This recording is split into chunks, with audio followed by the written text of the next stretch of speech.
Odds, brought to you by Coral. The Arctic is a really hard environment. You are cold the entire time.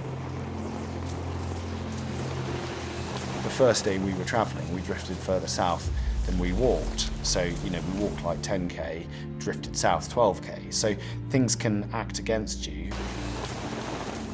It's just a mild concern about the guy's leg. It looks a little bit sore, and we just need to make sure that drive and determination doesn't take over from actually leaving permanent damage.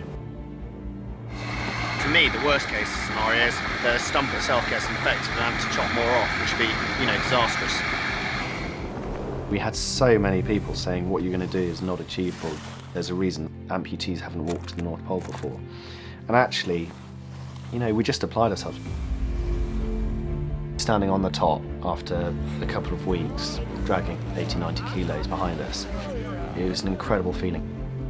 Doing the North Pole, real achievement for me because I didn't know whether I was going to get there. I got an email from Ed Parker saying, look, we're going to have a go at the Antarctic. And I knew at that stage I was going to leave the army after I got back from Afghan. So I said yes. Antarctica.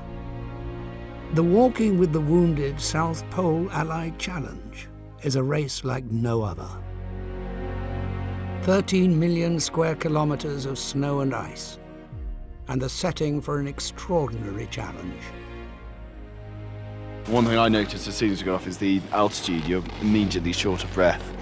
And apart from that, the view is absolutely spectacular, but clearly not meant for mankind.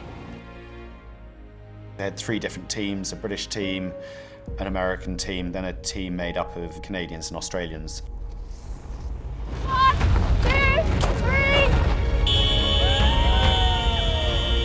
It's all about getting into the psychology, knowing this is going to hurt. We sound pretty unsympathetic, but ridiculously unforgiving environment. Up on the plateau, it's nothing. It's just flat nothingness.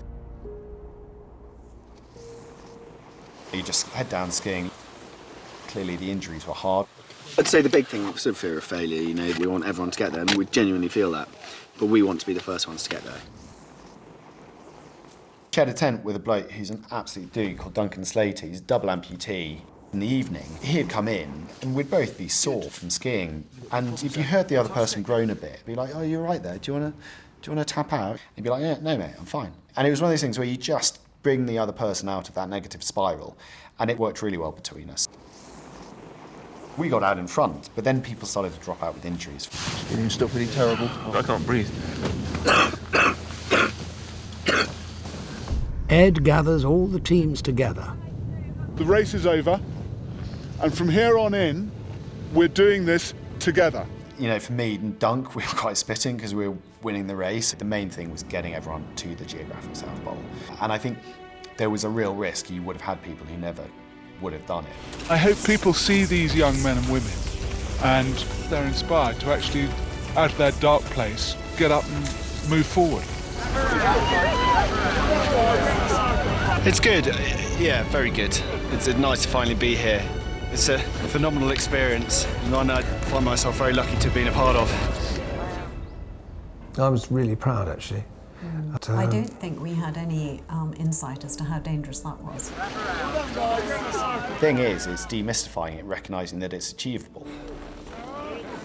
So you just break it down, normalise it. You need to learn to adapt in life and then overcome, and I think human beings are good at that.